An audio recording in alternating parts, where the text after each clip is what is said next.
O som seco das rodas da maca ecoava pelo corredor de azulejos brancos. O cheiro a antisséptico, tão característico do hospital, invadia-me as narinas. Um aroma que me era mais familiar do que o da comida da minha própria cozinha. Eram mais das 2 da madrugada e o meu turno da noite já deveria ter terminado há horas, não fosse por um meningioma complexo que exigia uma intervenção urgente. Após 12 horas de pé na sala de operações, sentia apenas uma dor aguda nas omoplatas e as costas completamente rígidas. Sou a Leonor, a neurocirurgiã de tumores mais prestigiada deste hospital. O meu trabalho consiste em arrancar vidas à morte. Um trabalho que exige uma precisão absoluta e um coração de gelo. Caminhava com relutância em direção ao elevador, desejando apenas desabar sobre o catre da minha sala de descanso. O telemóvel vibrou. Uma mensagem do Diogo, meu marido. Acabei de terminar a reunião. Que exaustão, querida. Paris está fria esta noite. Sorri, um dos poucos sorrisos do dia. Escrevi uma resposta. Eu também acabei de sair de uma cirurgia. Dorme cedo. Cuida-te muito. Amo-te. O Diogo estava numa viagem de trabalho de 2 anos em França, num programa de investigação colaborativa que, segundo ele, era uma oportunidade de ouro para a sua carreira como professor catedrático. Estávamos separados há quase 1 ano, e todo o nosso contato resumia-se a mensagens de texto e chamadas apressadas. Sentia a falta dele, mas estava orgulhosa. O elevador apitou e as portas abriram-se. Entrei, mas parei abruptamente.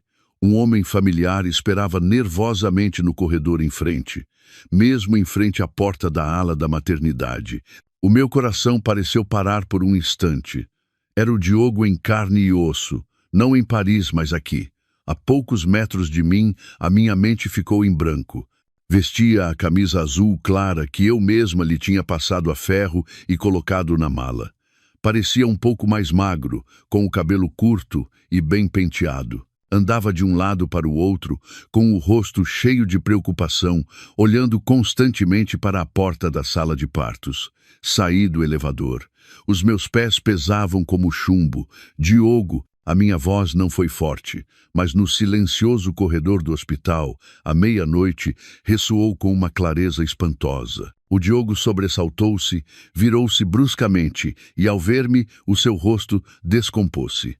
A preocupação transformou-se instantaneamente em pânico absoluto. Os seus olhos arregalaram-se e ele balbuciou. Leonor, o que fazes aqui? Uma pergunta ridícula. O que faço eu num hospital?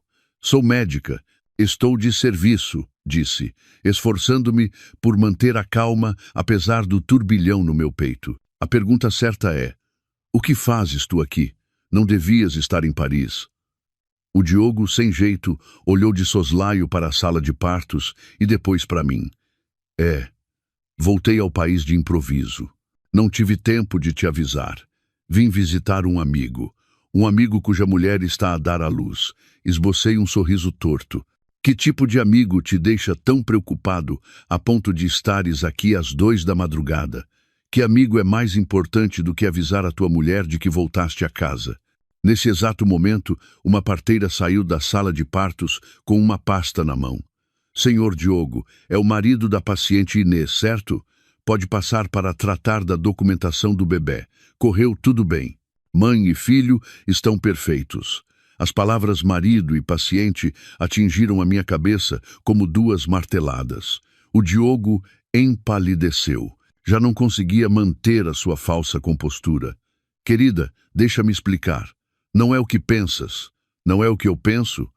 Ri-me. Um riso gélido que ressoou no meu peito. Então, o que é? Explica-me, Diogo. Olhei fixamente nos olhos do homem que amara, por quem me sacrificara e em quem confiara cegamente.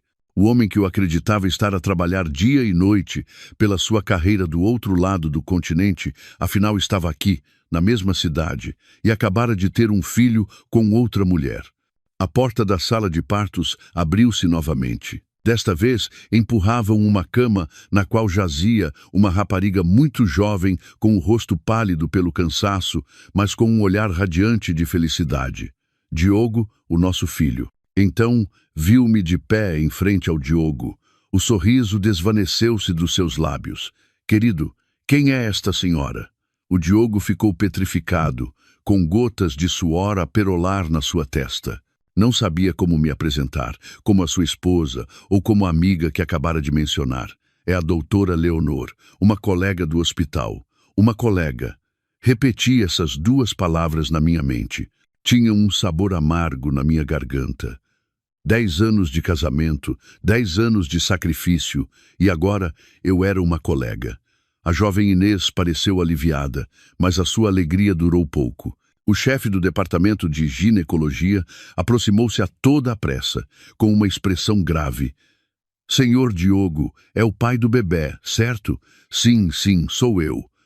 Aconteceu alguma coisa ao meu filho? Perguntou o Diogo com urgência. O menino está a ter convulsões. Acabamos de lhe fazer uma ecografia transfontanelar de urgência. O chefe de departamento parou e olhou para mim. Doutora Leonor, que sorte que ainda está aqui. Imediatamente virei-me para ele, tentando afastar os meus problemas pessoais. O que se passa, doutor?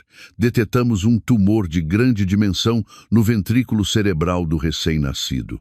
É muito grande e está a exercer uma compressão severa. O bebê está em estado crítico. Virou-se para o Diogo. Precisamos de operar de imediato. E a única pessoa neste hospital, e provavelmente em todo o país, capaz de realizar uma cirurgia tão complexa num neonato, é a doutora Leonor. A ironia do destino fez-me querer rir às gargalhadas. O Diogo e a Inês ficaram de pedra. O rosto da Inês tornou-se lívido, sem uma gota de sangue. Olhou para mim, depois para o Diogo, e a sua expressão passou do espanto ao terror. Após um segundo de paralisia, o Diogo atirou-se a mim, agarrando-me o braço com força. A sua mão tremia e estava gelada. Leonor, tens de o salvar. Tens de salvar o meu filho, gritou, esquecendo qualquer tentativa de dissimulação. Rogo-te, Leonor, és a melhor cirurgiã. Olhei friamente para a mão que se agarrava à minha. Essa mesma mão tinha me abraçado, tinha me feito promessas. Agora, suplicava-me que salvasse o filho que tivera com a sua amante. O paciente é minha responsabilidade. Soltei-me do seu aperto. A minha voz era monótona e sem emoção. Seja filho de quem for, farei tudo o que estiver ao meu alcance. É a minha ética profissional. Virei-me para o chefe de ginecologia. Preparem a sala de operações. Transfiram o neonato para a neurocirurgia. Preciso da minha melhor equipa. Imediatamente. Não voltei a olhar para o Diogo, nem para a rapariga chamada Inês. Afastei-me, voltando a vestir a minha bata branca. Naquele momento, não era a Leonor, a esposa traída. Era a doutora Leonor, e tinha uma neurocirurgia neonatal extremamente crítica à minha espera. As luzes da sala de operações brilhavam intensamente, focadas no corpo frágil que jazia sobre a mesa. O bebê, com apenas algumas horas de vida, era tão pequeno como um gatinho. O seu peito subia e descia debilmente, assistido por um ventilador. O tumor era ainda maior do que a ecografia mostrara. Estava numa localização perigosíssima, entrelaçado com nervos vitais e a comprimir o centro motor. Um único erro, um tremor de 1 milímetro na minha mão, e esta criança morreria na mesa. Ou, se sobrevivesse, ficaria em estado vegetativo. Afastei todos os pensamentos que me distraíam. Já não existiam o Diogo, nem a Inês, nem a traição. Na minha mente só havia a anatomia, o tumor e esta vida tão frágil. A cirurgia durou 14 horas. Quando dei o último ponto, o sol já despontava no céu do dia seguinte. O tumor fora, removido com um sucesso milagroso. O ritmo cardíaco do bebê mantinha-se estável, mas eu não podia descansar. Outras 3 cirurgias, todas elas complicadas, já estavam agendadas e esperavam por mim. Mal tive tempo de beber um copo de água com açúcar, vestir um pijama de bloco limpo e continuar com o meu trabalho. O ritmo frenético do hospital engoliu-me. 36 horas seguidas com 4 cirurgias cerebrais de alta tensão. Quando saí da última sala de operações, mal sentia as pernas. O meu corpo estava destroçado, mas o meu cérebro tinha de permanecer alerta. O Diogo e a Inês continuavam à espera, ambos com aspecto abatido e olheiras profundas.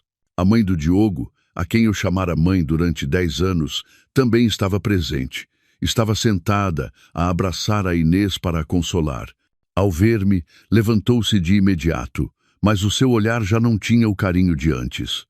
A cirurgia terminou, anunciei com a voz rouca pelo cansaço e pela desidratação. Removemos o tumor por completo. O bebê está fora de perigo. O Diogo soltou um suspiro de alívio. Ele e a Inês olharam um para o outro, radiantes de alegria. Obrigado, Leonor. Sabia que ias conseguir, disse o Diogo apressadamente, com um tom agradecido. A Inês também tinha lágrimas nos olhos. Obrigada, doutora, mas interrompi-os. O sorriso dos três congelou instantaneamente. Respirei fundo. Embora não quisesse, tinha de lhes comunicar a verdade médica. No entanto, o tumor era demasiado grande. Esteve a comprimir o centro neuromotor durante muito tempo, mesmo desde que estava no útero. Embora tenhamos libertado completamente a pressão, a probabilidade de o cérebro ter sofrido um dano permanente é muito alta. O Diogo franziu o sobrolho. Dano permanente? O que queres dizer? Que há risco de paralisia cerebral, disse sem rodeios. Segundo a literatura médica mundial, para um tumor deste tipo nesta localização, o prognóstico é de 90% de sequelas de paralisia cerebral. É possível que a criança não consiga andar nem valer-se por si mesma. A família deve preparar-se. Falei como uma médica a informar de um risco médico inevitável. Mas para eles, as minhas palavras adquiriram um significado completamente diferente. O ambiente tornou-se denso. A alegria de antes desvaneceu-se sem deixar rasto. A Inês, a estudante de 22 anos, abriu a boca, os seus olhos esbugalhados a olharem-me fixamente. O espanto transformou-se em pavor e rapidamente encheu-se de um ódio demencial. Paralisia cerebral! Gritou, a sua voz aguda a ressoar no corredor. Ela diz que o meu filho vai ter paralisia cerebral. De repente, começou a tratar-me por você. Uma mudança de tratamento cheia de provocação. Foi você, gritou, apontando-me com o dedo. Você fê-lo de propósito. Está com ciúmes? Com ciúmes porque é estéril. E ao ver que o meu marido teve um filho comigo, agiu com maldade. Fiquei gelada. Depois de 36 horas a desdobrar-me para salvar uma vida, era isto que recebia? A acusação de ser estéril? A minha ex-sogra, que sempre me pressionara com o tema dos filhos, juntou-se ao coro. Meu Deus, Leonor, como pode ser tão cruel? O Diogo só cometeu um deslize. És a mulher dele, devia ser compreensiva. Em vez disso, prejudicas o meu neto com a tua maldade. Mulher sem escrúpulos. Olhei para o Diogo, o homem por quem sacrificara a minha juventude, até a minha capacidade de ser mãe, para impulsionar a sua carreira. Esperei uma palavra de defesa. Esperei que ele, como professor catedrático, como homem culto, entendesse que o que acabara de dizer era ciência médica, não uma vingança pessoal. Mas o Diogo não o fez. Olhou-me com olhos frios e acusadores. Interpôs-se entre a Inês e a sua mãe, como se as protegesse de mim. Leonor, não esperava que fosses este tipo de pessoa, disse entre dentes. Seja como for, é o meu filho. Como pudeste fazer-lhe isto? Não mereces ser médica. És um demônio. Fazer-lhe isto, repeti cada palavra. Não mereço ser médica. O esgotamento de 36 horas desvaneceu-se. Uma corrente gelada percorreu-me as costas. Então, este era o seu verdadeiro rosto, a família do rapaz de uma aldeia do Alentejo com dificuldades, a quem eu e a minha família tínhamos ajudado e apoiado sem reservas. O desprezo cresceu dentro de mim. Tinha salvo a criança, tinha cumprido o meu dever como médica, mas salvara a pessoa errada. Salvara o filho de um traidor e agora eles viravam-se para me morder. 36 horas de esgotamento, 4 cirurgias cerebrais de vida ou morte. E agora estas acusações sujas, estéril, demônio, agiu com maldade. Tudo se abateu sobre mim. O cansaço extremo do meu corpo pareceu ser dissipado por uma rajada de ar glacial. Endireitei-me. A indignação deu-me uma força e uma lucidez aterradoras. Olhei diretamente para o Diogo, o marido que um dia amei. O que acabaste de dizer? Que eu lhe fiz alguma coisa? Acaso não é verdade? Agora já não precisava de dissimular. Cerrou a mandíbula. Estás com ciúmes de nós. Como não podes ter filhos? Quando viste que a Inês me deu um filho varão, decidiste destruí-lo. Cruel. Um filho varão. Repeti. Ah, então era isso. O que a mãe dele sempre me sussurrava ao ouvido. Se não podes parir, vai-te embora e deixa que outra o faça. A Inês, embora estivesse numa cadeira de rodas, cerrou os dentes e insultou-me. Não te bastava roubares-me o marido, que agora também fazes mal ao meu filho. Roubar-te o teu marido? Soltei uma gargalhada. A minha risada ressoou no silencioso corredor do hospital ao amanhecer. Várias enfermeiras e familiares de pacientes ao longe começaram a olhar com curiosidade na nossa direção. Aproximei-me. Plaf! Uma bofetada rápida e certeira. Usei toda a força que me restava. As 5 marcas dos meus dedos ficaram impressas na bochecha do Diogo. Ele ficou atônito. Não podia acreditar que eu, a sua esposa sempre doce e abnegada, me atrevesse a levantar-lhe a mão. Esta bofetada, disse com a voz a sibilar entre os dentes, é pelos teus 10 anos de enganos. Virei-me para a Inês. A jovem olhava-me com os olhos arregalados, aterrorizada. Plaf! Outra bofetada, ainda mais forte. E esta é pelo teu descaramento e pela tua ignorância. Acusas uma neurocirurgiã que acaba de salvar o teu filho. Em que te baseias? Atreves-te a bater-me? Gritou a Inês, cobrindo o rosto. Bato-te porque te atreveste a insultar a minha capacidade de ser mãe, rosnei. A minha ex-sogra atirou-se a mim, levantando as mãos para me arranhar. Atreves-te a bater na minha nora e no meu neto? Dei um passo atrás, com o olhar afiado como um bisturi. Cale-se, você também é mulher. Como pode dizer palavras tão venenosas? O Diogo, já recuperado do choque, lançou-se na minha direção, levantando a mão para me empurrar. Leonor, estás louca? Estou louca? Olhei-o diretamente nos olhos. Sim, estou louca. Louca por ter confiado em alguém como tu. Diz-me uma coisa, Diogo. Não era suposto estares numa viagem de trabalho de 2 anos em Paris? Esta pergunta foi como um balde de água fria para os 3. O Diogo parou abruptamente, com a mão suspensa no ar. Sorri com desdém, apontando para a Inês e para o bebé que jazia numa incubadora a poucos metros. Esta é a tua viagem de trabalho? Este é o projeto de investigação de que me falavas? Enganaste-me a mim e a toda a minha família. A minha ex-sogra estava estupefacta. Balbuciou. Leonor, o quê? O que dizes? Ele está em Paris. Pergunte ao seu querido filho, disse, sem o menor pingo de respeito. Há quanto tempo está aqui? Como nos enganou a mim e a minha família? Andou a usar o meu dinheiro para sustentar a sua amante e ter um filho com ela.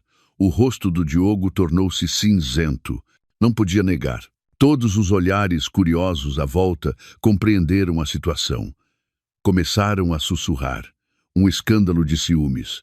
Não, isto era uma fraude, e a vítima era a sua neurocirurgiã mais brilhante. Olhei para o Diogo, para a Inês e para sua mãe, as 3 pessoas que um dia considerei a minha família, que agora se revelavam como um bando de parasitas imundos. Ouçam-me bem, disse, alto o suficiente para que eles e todos os outros me ouvissem. Primeiro, salvei o vosso filho seguindo estritamente a minha ética profissional. O risco de paralisia cerebral deve-se ao tumor, não a mim. Segundo, a partir deste momento, tu e eu, Diogo, não temos mais nada para falar.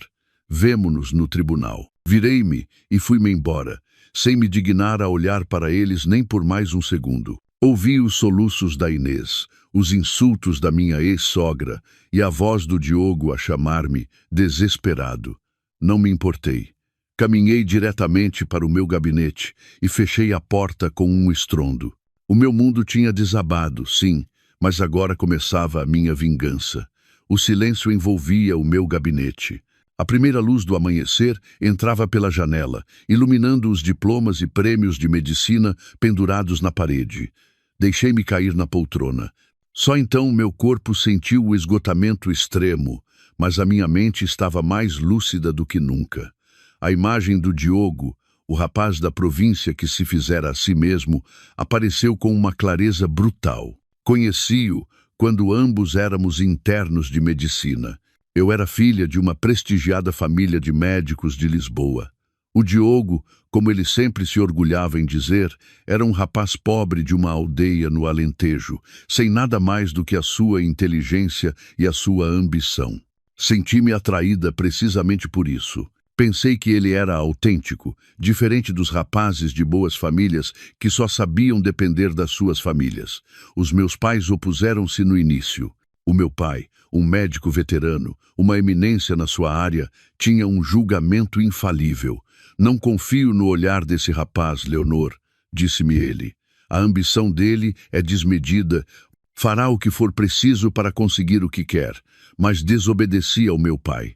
Amava o Diogo, acreditava no nosso amor. Casámo-nos. Usei as minhas poupanças e a ajuda dos meus pais para comprar a nossa primeira casa, uma moradia em Cascais. O Diogo queria fazer o doutoramento. Apoiei-o. Tu concentra-te em estudar. Eu trato da parte econômica, disse-lhe. Lancei-me a trabalhar como uma máquina. Além das minhas horas no hospital, dava aulas e escrevia artigos. Cada euro que ganhava era destinado aos seus estudos e a construir a sua carreira. Há 5 anos, engravidei. Foi precisamente quando o Diogo estava imerso na sua tese de doutoramento, a parte mais crucial. Quando lhe dei a notícia, ele não se alegrou. Franziu o sobrolho. Querida, estou num momento muito delicado e tu estás prestes a ser chefe de secção. Um filho agora complicar-nos-ia a vida aos dois. E se esperássemos um pouco? O seu esperar um pouco significava que eu abortasse. Chorei muitíssimo, mas por amor a ele, por acreditar na sua promessa de que mais tarde teríamos uma equipa de futebol, cerrei os dentes e aceitei. Nunca imaginei que aquele aborto me causaria complicações. O médico disse-me que as minhas possibilidades de voltar a engravidar eram muito baixas, quase nulas. Escondi-lhe isso. Temia desapontar. Sofri em silêncio. E agora ele e a sua amante atreviam-se a usar a palavra estéril para me humilhar. A dor e o ódio remoinharam no meu peito. Não só me tinha roubado o meu dinheiro, como também me tinha roubado o meu único filho, o meu direito a ser mãe. Depois, quando terminou o doutoramento, quis um lugar na universidade, uma cátedra. Disse que era o sonho da sua vida. Foi o meu pai, o mesmo que se opusera a ele, que por amor à sua filha teve de usar os contactos que cultivara durante toda a sua vida, usar o seu prestígio como aval. Moveu influências, apresentou o Diogo a pessoas influentes. O Diogo foi nomeado professor associado e depois catedrático com uma rapidez espantosa. Tornou-se o professor catedrático mais jovem da faculdade. Pavoneava-se, acreditando que tudo se devia ao seu talento. Esqueceu-se de que, sem o trampolim que a minha família lhe proporcionara, continuaria a ser um simples doutor, à espera da sua vez, numa longa fila. E a viagem de trabalho a Paris também foi ideia e gestão do meu pai. Afinal, usar a fachada que a minha família lhe criara para me enganar, para construir uma nova família. Tinha um plano de fuga preparado, tinha um filho varão, uma amante jovem. Só esperava o momento oportuno para me descartar. Este engano não foi um deslize momentâneo. Foi um plano meticulosamente calculado durante anos. Tinha me enganado a mim e aos meus pais. Cerrei os dentes. As lágrimas já não caíam. Se ele fora calculista, eu também o seria. Se queria uma guerra, dar-lhe-ia uma que jamais esqueceria. Tinha me tirado demasiado. Era hora de recuperar tudo. Não fui à casa. Liguei ao diretor do hospital, um bom amigo do meu pai. Mantive a voz firme. Acabei de ter um problema familiar muito grave. O meu marido, o Diogo, tem um filho com outra.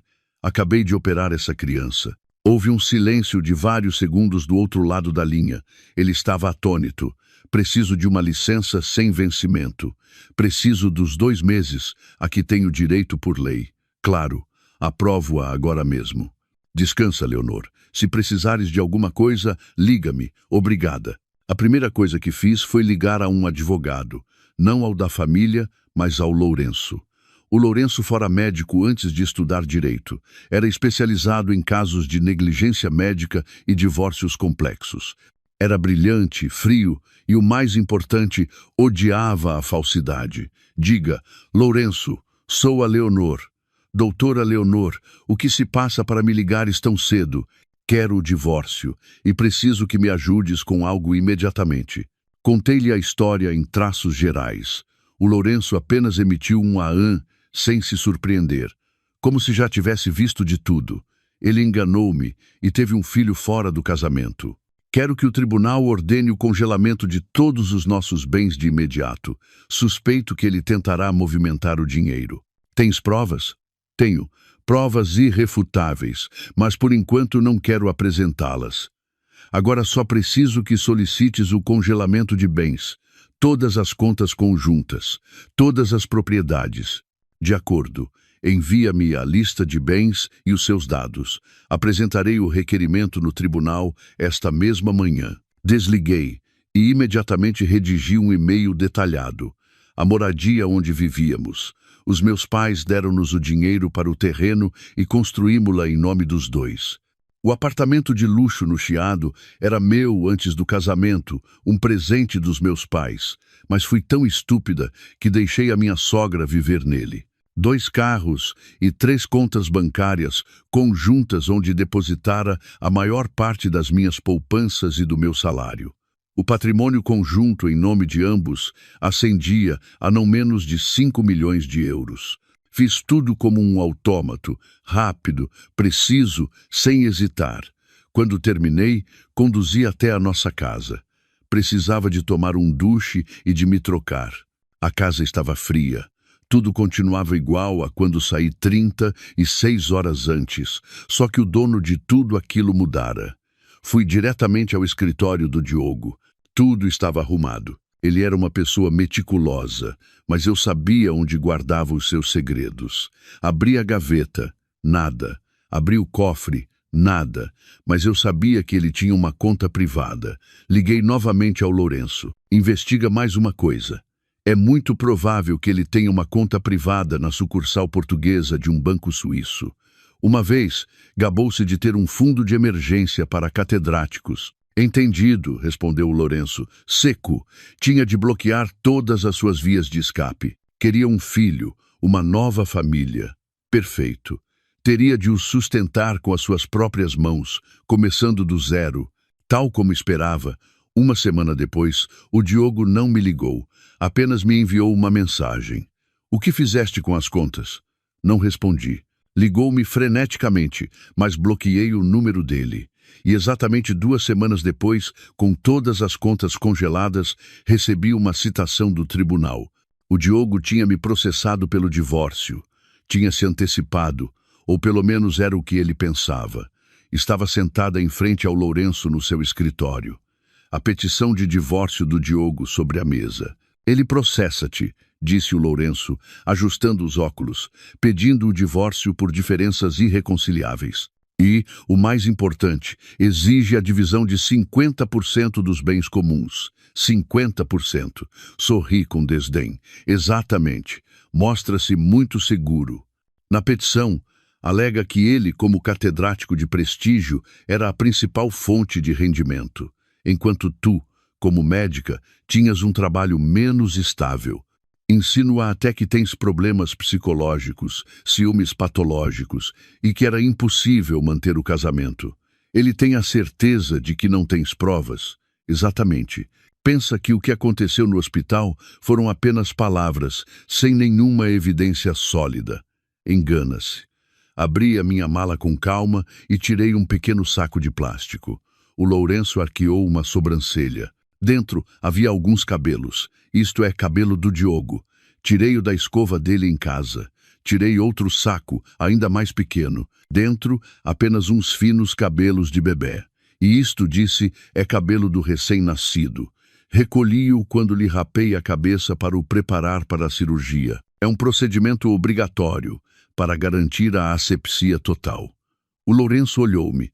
O seu olhar já não era o de um advogado, mas o de um ex-médico cheio de admiração. Ele entendeu o que eu tinha feito. ADN, disse o Lourenço. Um golpe mortal. Exato. Quero que ele caia na sua própria armadilha. Deixemos que seja arrogante. Deixemos que exija os seus 50%. Queres contraprocessar agora por adultério e ocultação de paternidade? Não. Deixa que ele continue com o processo dele. Quero que ele se apresente perante o juiz. Exija com confiança o que acha que é seu. E então mostrar-lhe-ei que não só não receberá um cêntimo, como sairá de lá com a marca de adúltero. É temível, doutora Leonor. Só estou a recuperar o que é meu. O primeiro dia no tribunal foi apenas um ato de conciliação. O Diogo apareceu. Tinha um aspecto abatido, mas tentava manter a pose digna de um catedrático. Ia acompanhado de um advogado novato. Olhou-me com ódio. Provavelmente não entendia por que é que eu estava tão calma. O juiz perguntou: Senhor Diogo, mantém o seu pedido de divórcio e a divisão de 50% dos bens? O Diogo pigarreou. Sim, meritíssimo juiz. A Leonor e eu já não temos sentimentos um pelo outro, e o patrimônio comum foi construído principalmente graças ao meu esforço. Permaneci em silêncio, a ouvir as suas mentiras. Senhora Leonor, tem algo a alegar? Olhei para o juiz. Não aceito a conciliação e não concordo com esta divisão de bens. Apresentarei provas no julgamento principal que demonstrarão que o senhor Diogo não tem direito a receber absolutamente nada deste patrimônio. O Diogo sorriu com desdém. Acreditava que eu estava a blasfemar. Bem, que continuasse a pensar assim. 3 semanas depois, realizou-se o julgamento principal do nosso divórcio. Cheguei ao tribunal com total serenidade. Os meus 2 meses de licença tinham me dado tempo para recuperar e preparar tudo meticulosamente. Recuperar o meu aspecto tranquilo e profissional de neurocirurgiã de elite. O Diogo também chegou. Parecia mais desgastado, mas continuava a tentar aparentar a sua fachada de intelectual. Ao seu lado, o mesmo advogado jovem. Ao ver-me, o seu olhar brilhou com ódio. O congelamento dos seus bens claramente tinha mergulhado na miséria a sua vida, a da sua nova amante e a da sua exigente mãe. Precisava do dinheiro e estava convencido de que obteria os seus 5 milhões de euros. O julgamento começou. O advogado do Diogo falou sem parar, apresentando um sem fim de provas dos rendimentos do Diogo, dos seus projetos de investigação, das suas publicações internacionais. Tentava demonstrar que, durante os 10 anos de casamento, o Diogo fora o pilar econômico. Meritíssimo juiz, disse o advogado com arrogância, o meu cliente é um catedrático de prestígio, um talento excepcional para este país. Todo o patrimônio comum, incluindo a moradia e os carros, provém dos seus rendimentos, bônus. A senhora Leonor, embora seja médica, tem rendimentos incomparáveis. Exigimos uma sentença justa que divida 50% do patrimônio, equivalente a 5 milhões de euros para o meu cliente. O Diogo ouvia, assentindo, satisfeito. Até me lançou um olhar de superioridade, como se conceder-me os outros 50% fosse um ato de generosidade. Eu apenas sorri. Chegou a vez do meu advogado, o Lourenço. Não se apressou. Levantou-se e ajustou os óculos. Meritíssimo juiz, a parte demandante, expôs com grande eloquência os méritos do senhor Diogo. Mas omitiram um detalhe crucial, disse o Lourenço lentamente. Esqueceram-se da verdadeira razão da ruptura deste casamento. O advogado do Diogo interrompeu. Já deixamos claro que se deve a diferenças irreconciliáveis. A senhora Leonor sofre de ciúmes patológicos. Ciúmes patológicos. O Lourenço arqueou uma sobrancelha. Bem, então permitam-nos apresentar as provas desses ciúmes patológicos. O silêncio apoderou-se da sala. O Lourenço olhou diretamente para o Diogo. Senhor Diogo, conhece uma tal de Inês, de 22 anos, estudante da Universidade de Lisboa, o Diogo sobressaltou-se, empalidecendo ligeiramente. É uma aluna minha. Uma aluna. O Lourenço sorriu com ironia. Então diga-me, o menino chamado Tiago, nascido no Hospital de Santa Maria, há um mês, é o produto de investigação entre si e essa aluna? O Diogo levantou-se de um salto. O quê? O que está a dizer? Isso é uma calúnia, uma difamação. O Lourenço dirigiu-se ao juiz. Meritíssimo juiz, para demonstrar a veracidade das nossas afirmações e provar que o senhor Diogo violou gravemente a lei do casamento e da família, enganando a sua esposa e tendo um filho fora do casamento, solicitamos apresentar os resultados de um teste de ADN. O Lourenço colocou um dossiê sobre a mesa. Este é o relatório de um dos laboratórios mais prestigiados do país. As amostras analisadas são cabelo do senhor Diogo e cabelo do recém-nascido mencionado, obtido durante a preparação para uma cirurgia de um tumor cerebral. O resultado, uma coincidência de paternidade de 99,9%. Prova irrefutável. O Diogo ficou mudo, o seu rosto passou do vermelho ao cinzento, cambaleou quase caindo. Não podia acreditar. Não entendia como eu conseguira uma amostra de cabelo do bebê. Olhei-o com os olhos frios como o gelo. Ao salvar o seu filho, obtivera a arma definitiva para acabar com ele. O advogado do Diogo também ficou sem palavras. O Lourenço continuou. Não houve apenas uma violação sentimental. O senhor Diogo também tentou ocultar bens. Imediatamente após a doutora Leonor descobrir o engano, em menos de 24 horas, tentou transferir uma grande soma de dinheiro de uma conta conjunta para uma conta privada em seu nome num banco suíço. Felizmente, solicitamos a tempo o congelamento judicial. Meritíssimo juiz, concluiu o Lourenço, solicitamos que seja totalmente indeferido o pedido de divisão de bens do senhor Diogo, dado que ele é o único culpado, tendo violado os seus deveres conjugais, enganando e tendo um filho com outra mulher. Solicitamos que a totalidade do patrimônio comum, cuja maior parte provém da família da esposa, seja adjudicada à minha cliente, a doutora Leonor. O senhor Diogo deve sair de mãos a abanar. O tribunal deliberou durante 15 minutos. A sentença final foi ditada. O juiz indeferiu o pedido de divisão de bens do demandante Diogo e aceitou o pedido da demandada Leonor. A totalidade do patrimônio comum, avaliado em 5 milhões de euros, passava a ser propriedade exclusiva da Leonor. O Diogo sairia de mãos a abanar. O martelo do juiz ressoou. O Diogo desabou na sua cadeira. 5 milhões de euros, tudo perdido. Os 10 anos de engano e esforço tinham se desvanecido. Levantou a vista e olhou-me com os olhos injetados de sangue, uma mistura de ódio e desespero. Eu levantei-me tranquilamente e saí da sala com o Lourenço. Pensei que, depois daquele golpe mortal, o Diogo se retiraria discretamente, mas subestimei o seu descaramento e a loucura da sua amante. Ao perderem os 5 milhões, sem dinheiro para manter o seu luxuoso estilo de vida e para tratar o seu filho doente, viram-se encurralados. E uma besta encurralada ataca. Uma semana depois do divórcio, enquanto desfrutava das minhas férias a ler um livro de medicina, recebi outra citação do tribunal. Abria.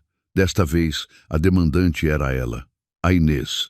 O que é isto? Perguntei ao Lourenço por telefone. Processam-te. A voz do Lourenço continuava calma. A menina Inês processa-te por negligência médica grave durante a cirurgia. Soltei uma gargalhada, uma risada cheia de desprezo. Negligência médica? Processam-me a mim, uma neurocirurgiã, pelo meu trabalho. Exatamente, disse o Lourenço. Na petição, alega que, por vingança pessoal e ciúmes, agiste deliberadamente com maldade na sala de operações, danificando propositadamente o cérebro do seu filho, o que lhe provocou o risco de paralisia cerebral. É ridículo. Esse risco devia-se ao tumor. Expliquei-lhes isso claramente. Eles não querem saber. Estão a tentar desviar o caso do âmbito profissional para o pessoal. E sabes quanto pedem de indemnização? Quanto? 5 milhões de euros. 5 milhões. A mesma quantia que o Diogo acabara de perder. Então é isso. Como não conseguiram o dinheiro pela porta da frente, tentam pela de trás. Acreditam que podem manchar a minha reputação para me obrigar a pagar em troca do seu silêncio. É muito provável, disse o Lourenço. É um golpe muito sujo. Não procuram ganhar o julgamento. Sabem que é impossível. Procuram destruir a tua reputação como médica. Assim que a notícia de que a doutora Leonor foi processada em 5 milhões por deixar paralítico o filho da amante do seu marido se espalhar, a tua carreira será seriamente afetada. A opinião pública não se importará com os detalhes técnicos, apenas com o drama. Querem jogar sujo? Cerrei o punho. De acordo, jogarei com eles. Lourenço, não te esqueças de que também foste médico. Entendes este caso melhor do que qualquer outro advogado. Prepara todo o processo. Quero que não só percam o julgamento, mas que fiquem humilhados pela sua própria ignorância. Entendido, doutora Leonor? Solicitarei ao hospital o relatório completo da cirurgia, todos os resultados pré- e pós-operatórios e a bibliografia mundial sobre este tipo de tumor. Perfeito. Eles quiseram cavar a sua própria sepultura. Vou dar-lhes uma ajuda. Alguns dias depois, tal como o Lourenço previu, alguns tabloides começaram a publicar notícias ambíguas. Prestigiada cirurgiã acusada de vingança danifica deliberadamente o filho ilegítimo do seu marido. O julgamento dos 5 milhões que abala o mundo da medicina. Amor, dinheiro e ódio. A opinião pública começou a agitar-se. Tentavam destruir-me. Mas não sou alguém que se deixe intimidar. Se atreviam a tocar no meu bisturi, ensinar-lhes-ia o quão aterradora pode ser a precisão da medicina.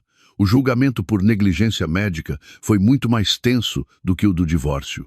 Desta vez, havia muitos jornalistas presentes. Cheiravam o drama. A Inês foi empurrada para a sala numa cadeira de rodas, com o rosto pálido e aspecto frágil, interpretando o papel de vítima. O Diogo acompanhava-a, fazendo de pai magoado e indignado. O seu advogado, o mesmo novato da vez anterior, começou o seu discurso sentimental. Meritíssimo juiz, minhas senhoras e meus senhores, disse, apontando para mim, apenas por ciúmes, pela mesquinhez de uma mulher despeitada, a doutora Leonor destruiu sem piedade o futuro de uma criança inocente. Abusou do seu cargo, do seu bisturi, para levar a cabo uma vingança pessoal. O filho da minha cliente, o pequeno Tiago, poderia ter sido saudável, mas ela deixou-o com paralisia cerebral de propósito. A Inês começou a chorar. O Diogo cerrou os dentes, olhando-me com ódio. Atuavam muito bem. Vários jornalistas começaram a disparar as suas câmaras. Tentavam transformar o tribunal num teatro. Mas o meu advogado, o Lourenço, não lhes deu essa oportunidade. Quando chegou a sua vez, o Lourenço levantou-se. Não falou de ciúmes nem de casos amorosos, falou apenas de medicina. Meritíssimo juiz, começou o Lourenço com a voz firme e clara de um ex-médico. A parte demandante está a tentar transformar num drama sentimental um assunto puramente técnico. Agora, falemos com provas científicas. O Lourenço apresentou um dossiê volumoso. Primeiro, aqui estão os resultados da ecografia transfontanelar e as imagens de diagnóstico do paciente antes da cirurgia. Apontou para uma radiografia. Como podem ver, o tumor ventricular media 8 por 10 centímetros, ocupando quase todo o ventrículo de um recém-nascido. Já estava a comprimir gravemente os centros neuromotores. Segundo, citamos 5 dos estudos clínicos mais recentes das revistas New England Journal of Medicine e da Associação Americana de Neurocirurgia. O Lourenço levantou os documentos traduzidos e autenticados. Para este tipo de tumor, deste tamanho e nesta localização, o mero facto de o bebê ter sobrevivido ao parto já é um milagre. E mesmo com uma cirurgia bem-sucedida, a probabilidade de sequelas permanentes de paralisia cerebral devido à compressão sofrida no útero é de 90%. 90%. Isto é literatura científica mundial, não uma invenção da doutora Leonor. Terceiro, este é o relatório detalhado da cirurgia de 14 horas. O Lourenço foi passando as páginas, cada passo, desde a incisão, a remoção do tumor, a hemostasia microcirúrgica, tudo foi impecável. A doutora Leonor conseguiu algo que muito poucos cirurgiões no mundo conseguem fazer: remover por completo esse tumor gigante sem danificar nenhum outro nervo. O Lourenço fez uma pausa e olhou diretamente para a Inês e para o Diogo. O advogado da parte contrária diz que a doutora Leonor agiu com maldade. Eu pergunto: se quisesse fazer mal à criança, simplesmente poderia ter se recusado a operar, ou poderia ter atrasado a cirurgia 1 hora, ou poderia ter se enganado num milímetro. A criança teria morrido na mesa de operações. Mas não, foi precisamente porque a doutora Leonor afastou o seu rancor pessoal, cumpriu o seu juramento de Hipócrates e usou todo o seu talento, que essa criança continua viva hoje. O facto de ter risco de paralisia cerebral é a consequência inevitável da sua doença, não um erro da médica. Os únicos que cometeram um erro aqui são os ingratos que caluniaram a pessoa que salvou a vida do seu filho. A voz do Lourenço ressoou na sala. A Inês e o Diogo ficaram sem palavras. O seu advogado sem jeito não conseguiu refutar um único argumento técnico. O tribunal deliberou. A sentença foi rápida. A queixa da Inês foi totalmente indeferida.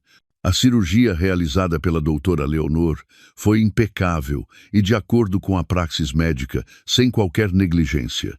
A demandante Inês foi condenada a pagar todas as custas do julgamento e uma indemnização por danos à honra à doutora Leonor. A Inês soltou um grito de loucura e desmaiou, ou fingiu desmaiar.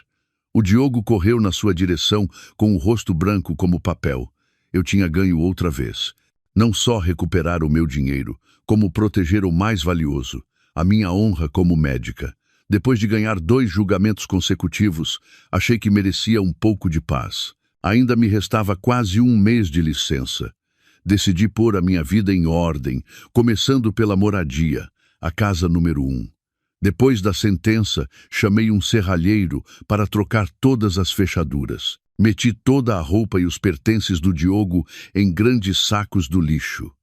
Queria apagar todo o rastro do traidor da minha casa. Estava a limpar a sala quando a campainha tocou.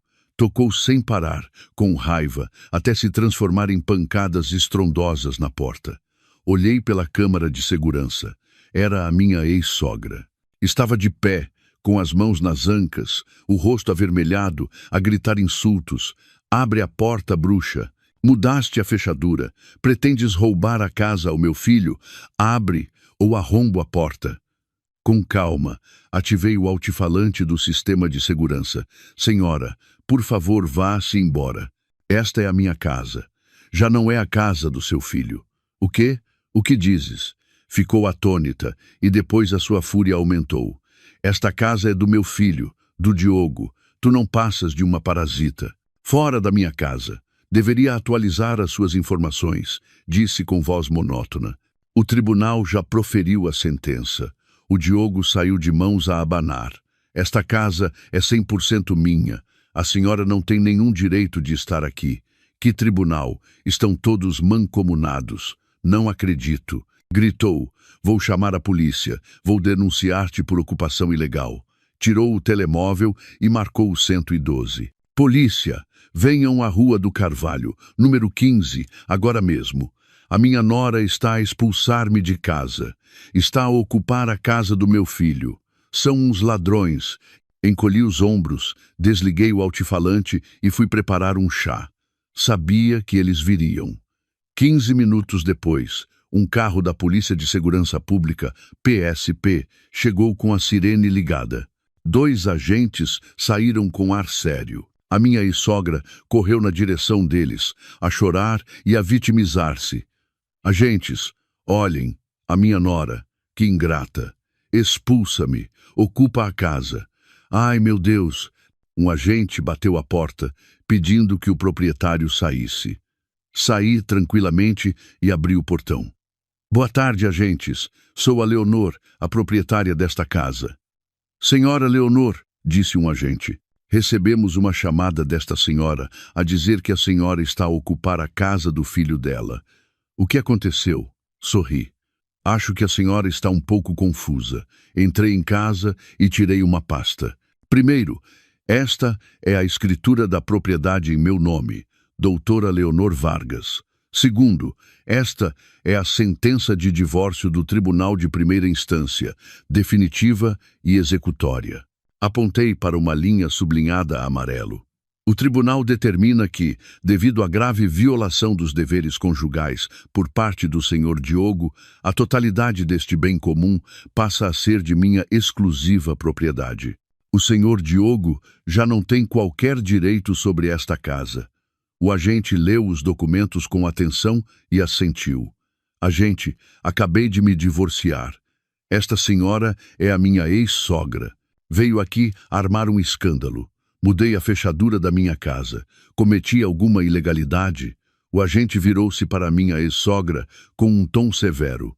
Senhora, os documentos legais são claros. A casa pertence à senhora Leonor. Ela tem pleno direito sobre a sua propriedade. A senhora não tem nada a fazer aqui. O quê? Ela está a enganar-me. Está a enganar-los a vocês, insistiu ela. Nós trabalhamos com a lei, retorquiu o agente. A senhora está a perturbar a ordem pública e a apresentar uma queixa falsa. Advertimos-la de que, se continuar a incomodar a senhora Leonor, levantaremos um auto e será sancionada. Por favor, retire-se. A minha ex-sogra ficou de pedra. Não esperava ser repreendida. O seu rosto arroxeou de raiva. Fulminou-me com o olhar e resmungou uma ameaça. Tu vais pagar, mas... Depois foi-se embora, cabisbaixa, sob os olhares curiosos dos vizinhos. Sorri e fechei o portão. Obrigada pelo vosso trabalho, agentes. A batalha pela casa número 1 terminara, mas eu sabia que ainda restava a casa número 2. Uma vez resolvido o assunto da moradia, concentrei a minha atenção no apartamento de luxo no bairro do Chiado. Essa era a verdadeira espinha atravessada. O apartamento era um bem próprio, um presente dos meus pais antes de me casar.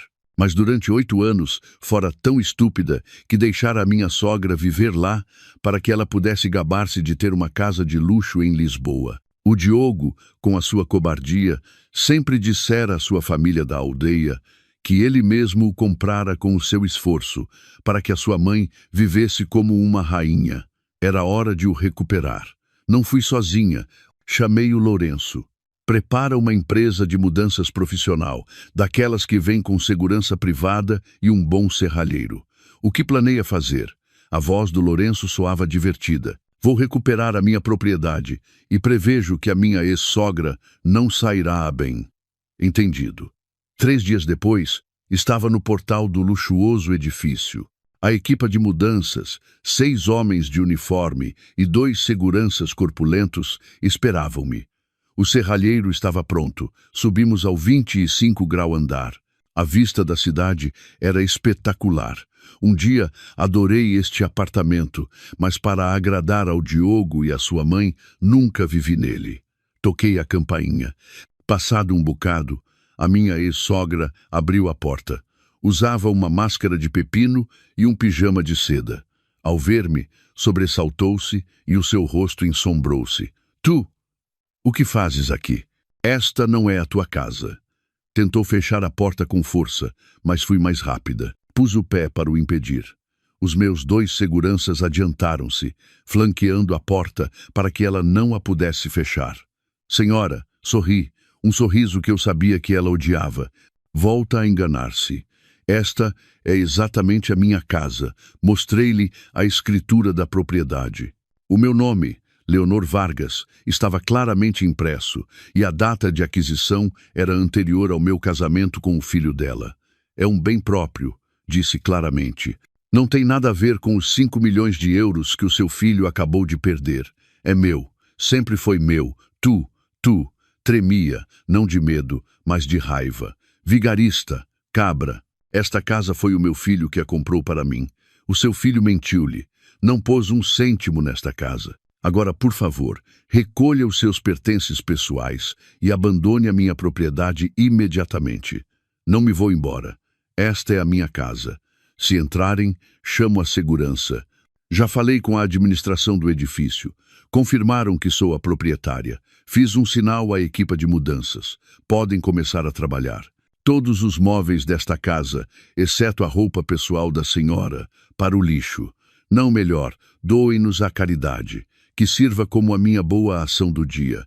Atreves-te, gritou, lançando-se para me arranhar. Mas os seguranças detiveram-na com suavidade. Calma, senhora. A proprietária contratou-nos. O serralheiro começou a trocar a fechadura. A equipa de mudanças começou a entrar. A minha ex-sogra, vendo que não podia fazer nada, recuou. O seu olhar brilhou com malícia. Tirou o telemóvel. Bem, achas que ganhaste? Sibilou. Vou ligar aos meus parentes para verem como maltratas a tua sogra. Espera e verás. Eu sabia que o melhor ato da peça estava prestes a começar. Sabia exatamente o que ela faria. Não ligaria ao Diogo, que agora não tinha nem dinheiro nem poder. Ligaria ao seu clã da aldeia, aquela gente cujo respeito o Diogo comprara durante anos com o meu dinheiro.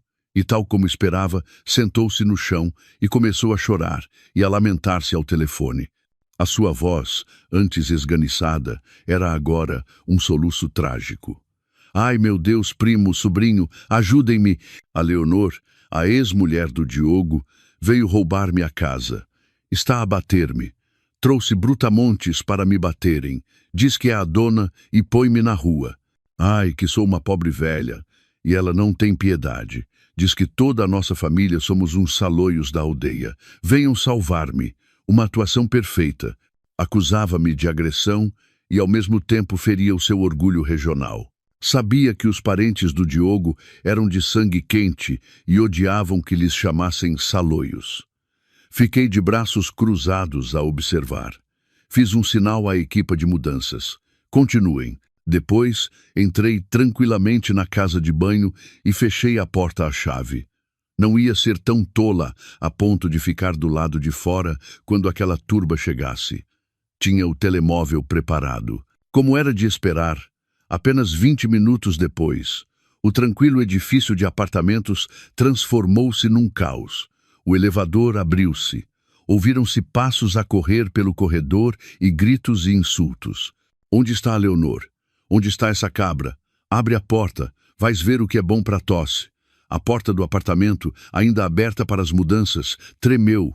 4 ou 5 homens tatuados, com aspecto de rufias, irromperam pela casa.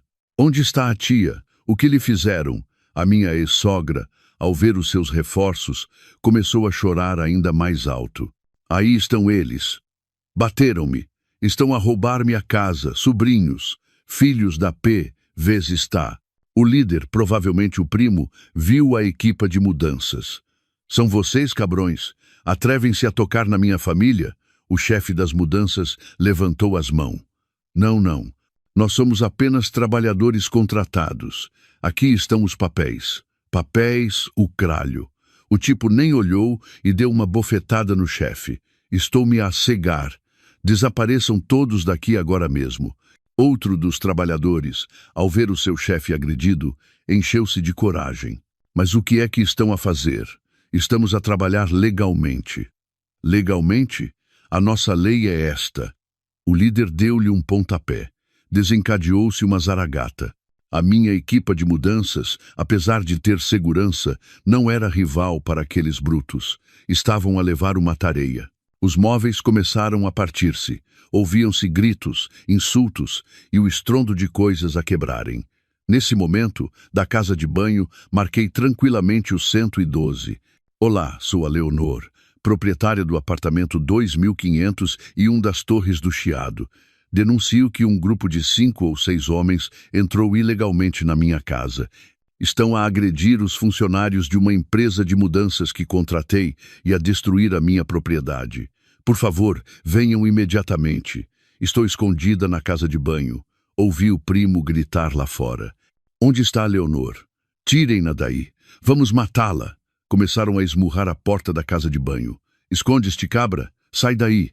Segurei o telemóvel com calma para que a central do 112 ouvisse claramente as pancadas e os insultos. Apenas 5 minutos depois, as sirenes ressoaram lá embaixo. Desta vez não eram 2 polícias municipais, era o Corpo de Intervenção, CI, da PSP. Chegaram rápido. A segurança nestas zonas de luxo é máxima. O pano estava prestes a cair sobre a farsa da minha ex-sogra. As pancadas na porta da minha casa de banho cessaram. Ouvi o alvoroço e a voz autoritária da polícia do lado de fora. Todos quietos. Larguem o que têm nas mãos e ponham-nas na cabeça. Quem são vocês? Nós. O bando de parentes começou a balbuciar. A sua agressividade desvaneceu-se ao verem a polícia de intervenção. Esperei mais alguns minutos até a situação estar controlada e então abri lentamente a porta da casa de banho. O meu apartamento parecia um campo de batalha. Móveis partidos por todo o lado. Os trabalhadores das mudanças estavam no chão, um a segurar um braço, outro com a cara magoada. A minha ex-sogra, em vez de parecer vitoriosa, estava encolhida num canto, pálida como cera. Os seus parentes estavam contra a parede com as mãos no ar. Um inspetor aproximou-se de mim. É a senhora Leonor, a proprietária? Sim, sou eu, disse, tentando manter a calma, embora o meu coração batesse com força. Obrigada por virem tão rápido. Relate-nos os factos. Mostrei-lhe todos os documentos. Esta é a escritura que prova que sou a proprietária. Este é o contrato que assinei com a empresa de mudanças. Estava a proceder à remoção dos meus bens quando esta senhora, apontei para minha ex-sogra, chamou estes homens. Entraram sem dizer uma palavra, agrediram os meus funcionários e destruíram a minha propriedade. O inspetor assentiu. Entendido. Dirigiu-se à equipa de mudanças. Estão feridos? Querem apresentar queixa?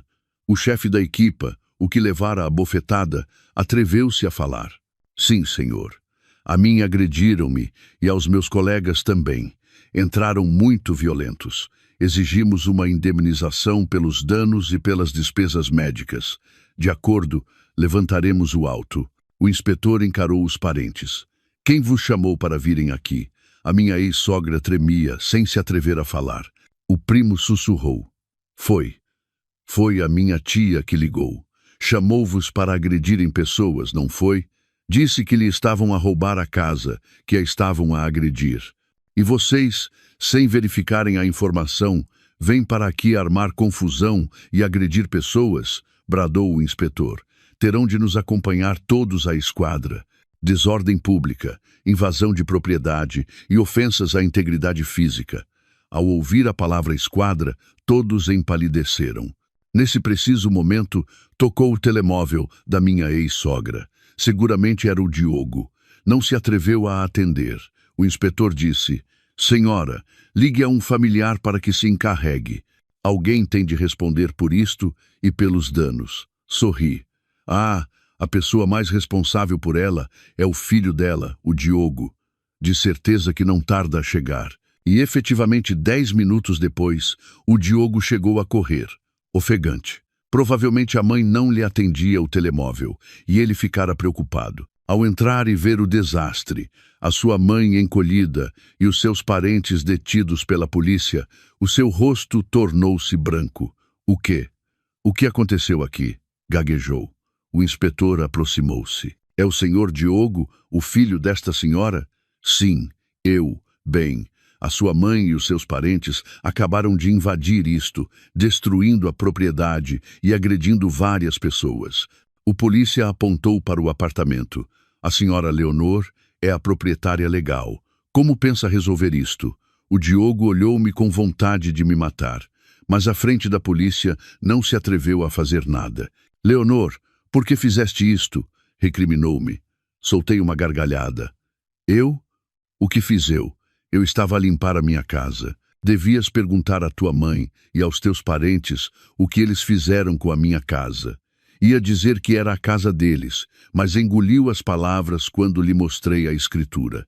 Sabia que já não podia mentir. A sua mentira de comprei um apartamento para minha mãe ficava exposta diante de toda a sua família. O primo olhou-o com desconfiança. Diogo, não dizias que este apartamento tinha sido tu a comprá-lo? O Diogo ficou sem fala.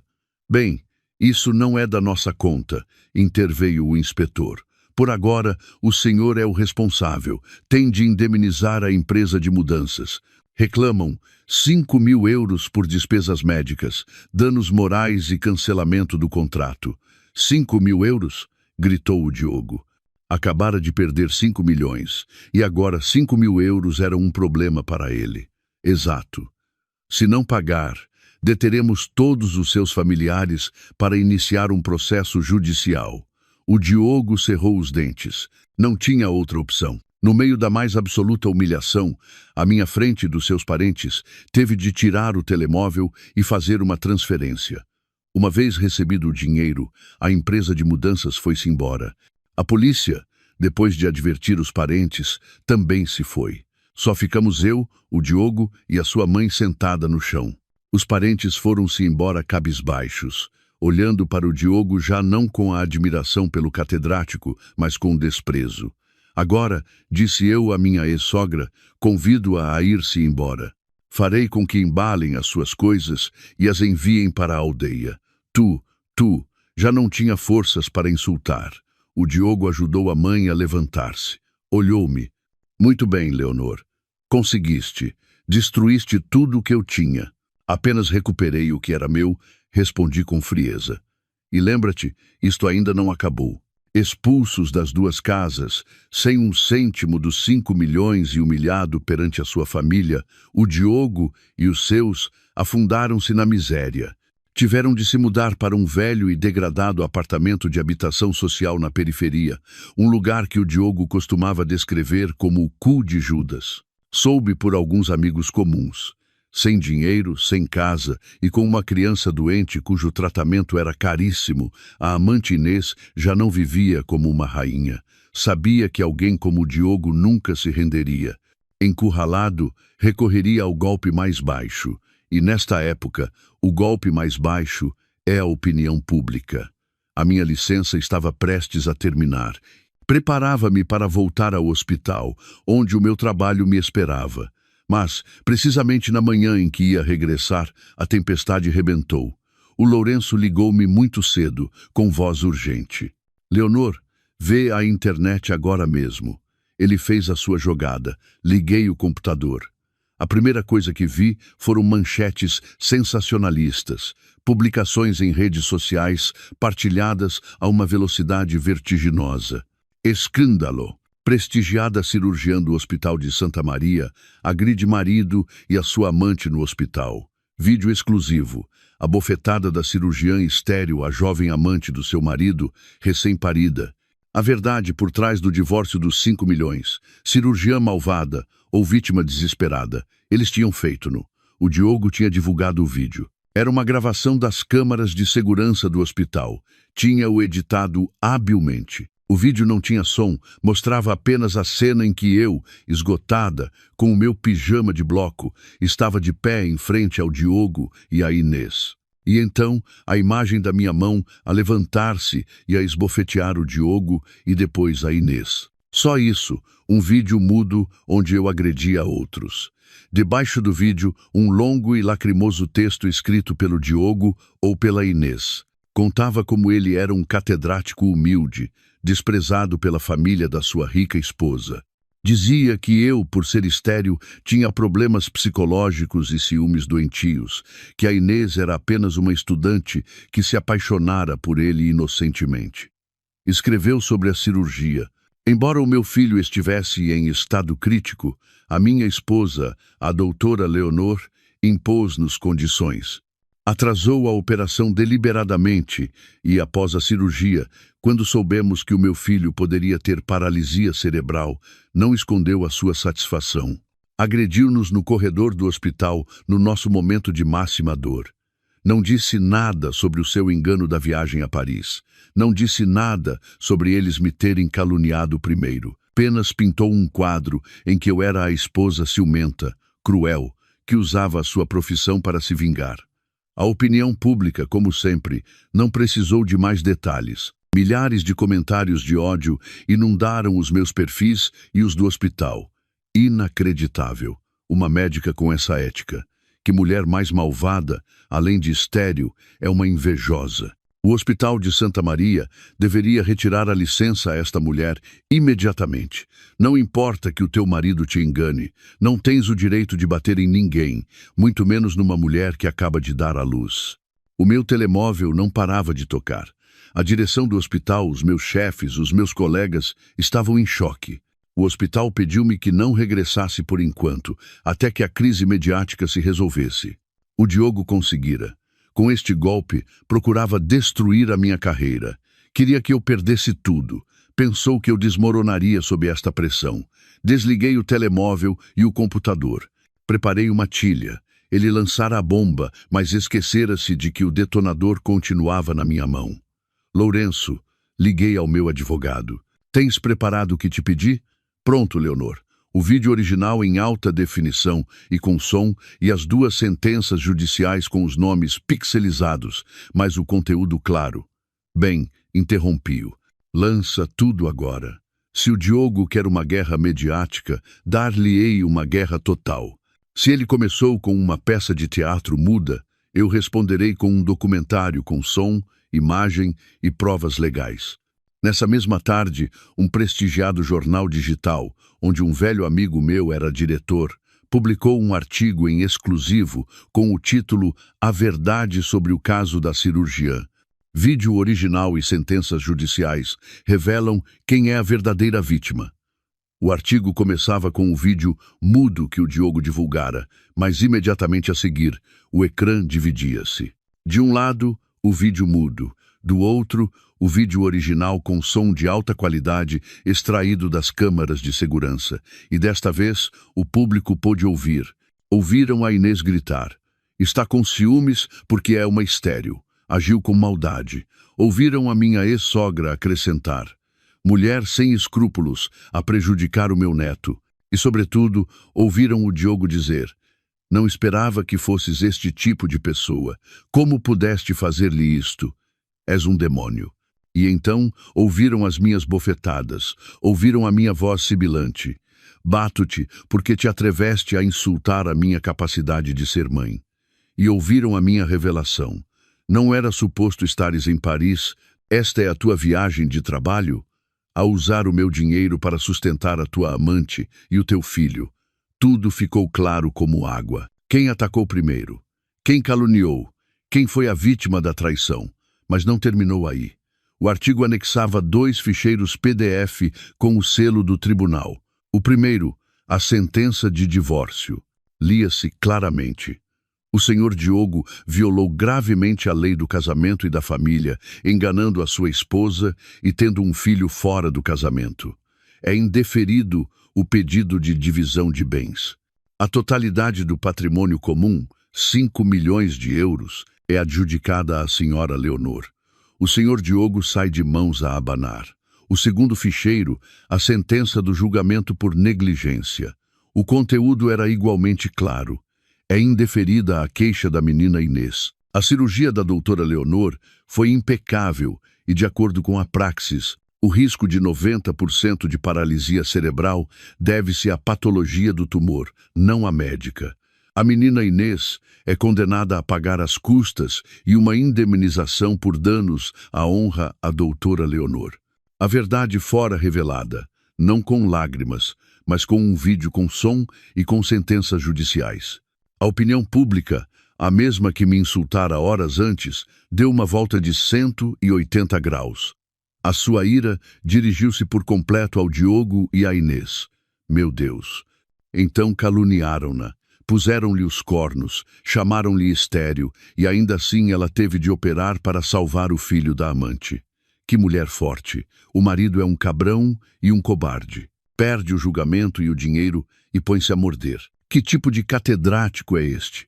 Engana a mulher a dizer que vai para Paris para ficar aqui e ter um filho com uma aluna. Que sem vergonha, e a estudante não fica atrás. Rouba-lhe o marido, tem um filho e ainda por cima processa a pessoa que salva a vida do seu filho, pedindo 5 milhões. Que cara de pau! A tempestade mediática mudou de direção de forma vertiginosa. Encontraram os perfis do Diogo e da Inês e milhões de maldições caíram sobre eles. E um golpe mais, que não dei eu, mas a própria comunidade da internet. Os estudantes da Universidade da Inês começaram a desenterrar podres. Reviram a defesa do seu trabalho de fim de curso e descobriram que era suspeitamente semelhante a uma investigação publicada pelo Diogo 1 ano antes. Acusaram-na de plágio e de usar a sua relação para obter boas notas. Outros estudantes acusaram o Diogo de assediar alunas. Já não era apenas um assunto familiar. Tornara-se num escândalo acadêmico e ético que abalou o mundo da educação. O Diogo e a Inês, de vítimas, passaram a ser os vilões da sociedade. Tinham sido esmagados sem piedade. Após o escândalo mediático, a Universidade do Diogo não pôde ficar de braços cruzados. Sob a pressão da opinião pública e do Ministério da Educação, tiveram de abrir um processo disciplinar. No entanto, o resultado foi uma simples palmada no pulso, suspensão de funções e de vencimento durante 3 meses e a retirada de todos os suplementos desse ano. Nada mais. Não podiam despedir tão facilmente um catedrático de prestígio, sobretudo se ainda fosse útil para certos projetos. Eu sabia disso, sabia como o sistema funcionava. E parece que o Diogo também acreditava nisso. Pensou que tinha superado a crise. Depois de algumas semanas de silêncio, quando a opinião pública começou a acalmar, a sua arrogância ressurgiu. Uma noite, um número desconhecido ligou-me. Tive o pressentimento de que era ele. Atendi. Leonor, sou eu, o Diogo. A sua voz não soava arrependida, mas cansada e com um toque de superioridade. Permaneci em silêncio. Sei que aconteceram muitas coisas. A opinião pública é terrível. Suspirou, como se ele fosse a vítima. Mas, como vês, continuo de pé. A universidade não me pode fazer nada. Só me suspenderam por 3 meses. Depois, voltarei. Sabes por quê? Continuei em silêncio, a ouvir o seu monólogo. Porque sou um talento, disse, elevando a voz. Sou insubstituível. Esses projetos de investigação, sem mim, não vão a lado nenhum. Todos eles, desde o reitor até o decano, dependem de mim. Começou a rir. Estás a ver, Leonor? De que te servem os teus 5 milhões? De que te serve teres ganho os julgamentos? Tu continuas a ser uma simples médica. Eu, pelo contrário, sou um cientista. Perdi isto, mas conseguirei outras coisas. Em breve, recuperarei tudo. Tu, no entanto, perdeste-me a mim. Perdeste uma família. Tu és a fracassada. A sua estúpida arrogância deu-me náuseas. Eu também me ri, uma risada suave, mas gélida. Diogo disse, pronunciando seu nome pela primeira vez em muito tempo. Acreditas mesmo que chegaste onde estás por ti mesmo? A sua risada cortou-se abruptamente. O quê? O que queres dizer? Acreditas que és tão inteligente, tão brilhante, que por isso subiste tão rápido? Acreditas que ser o catedrático mais jovem foi por mérito próprio? Esbocei um sorriso de desprezo. Nunca te perguntaste por que é que a tua tese de doutoramento, que era medíocre, foi aprovada com tanta facilidade? Ou por que é que tu, um novato sem experiência, foste nomeado vice-reitor e depois catedrático em poucos anos? Leonor. O Diogo começou a balbuciar. Pressentia algo. Acreditas que esse programa de 2 anos em Paris caiu do céu? Acreditas que o reitor, o decano, o catedrático emérito que tanto te apoiou, te respeitavam pelo teu talento? Ri-me com desdém. Enganas-te. Respeitavam-te, apoiaram-te, deram-te tudo porque eras o genro da minha família, porque eras o meu marido. Não, não pode ser. O meu pai disse lenta e claramente, o doutor Inácio Vargas, esse médico reformado que tu consideras um velho acabado, esqueceste-te de quem ele foi.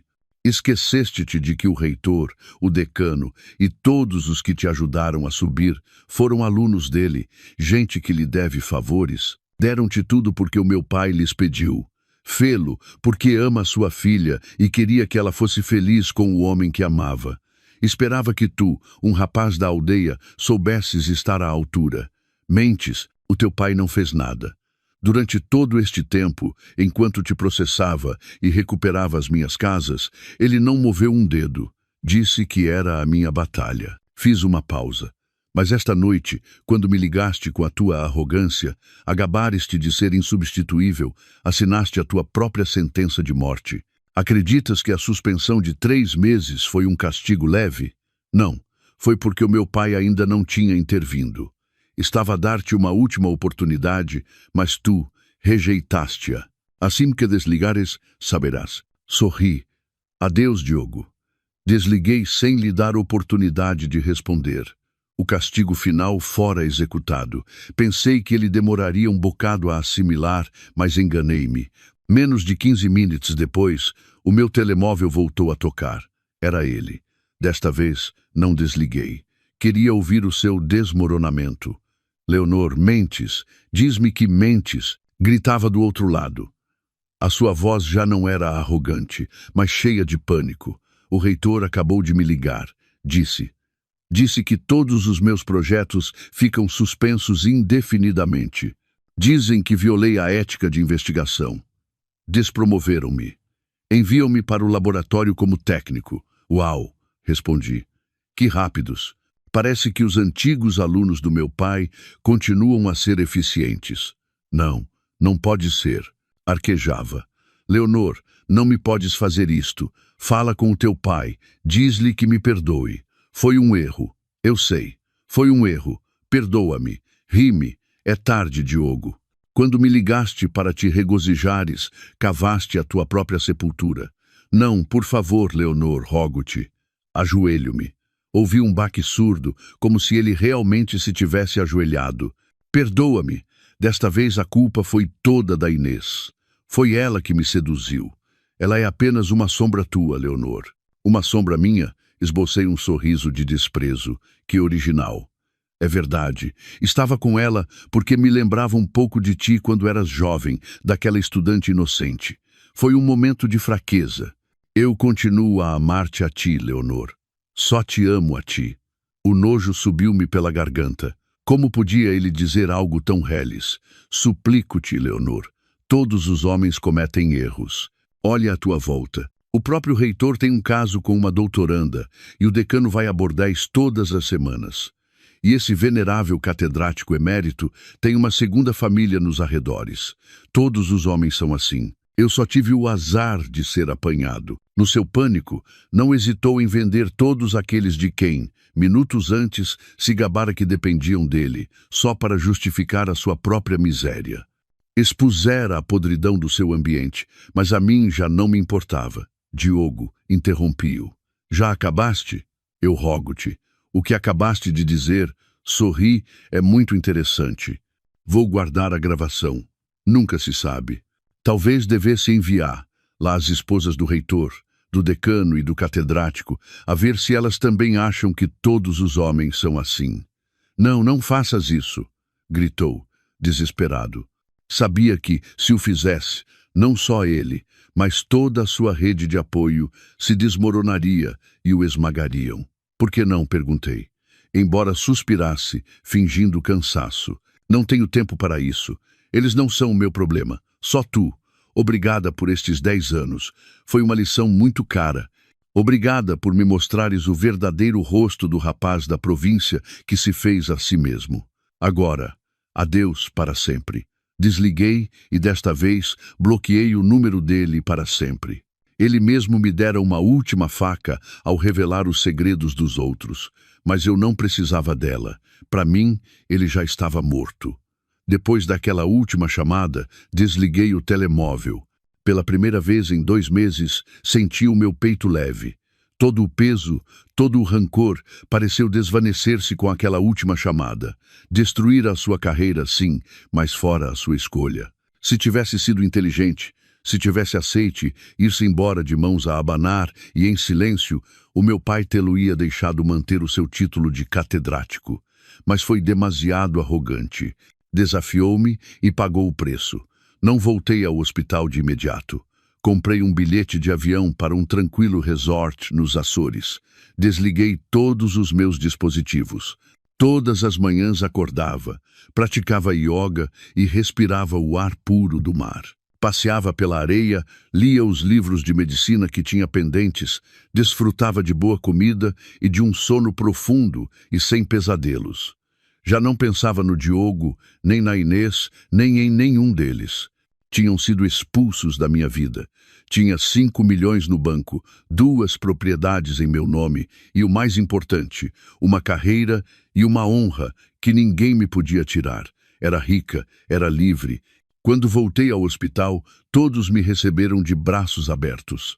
O escândalo tornara-me famosa, mas de uma forma positiva. Tornei-me um símbolo de mulher forte e de ética médica. A direção do hospital, depois de saber toda a verdade e provavelmente após uma chamada do meu pai, pediu desculpas publicamente pelos transtornos.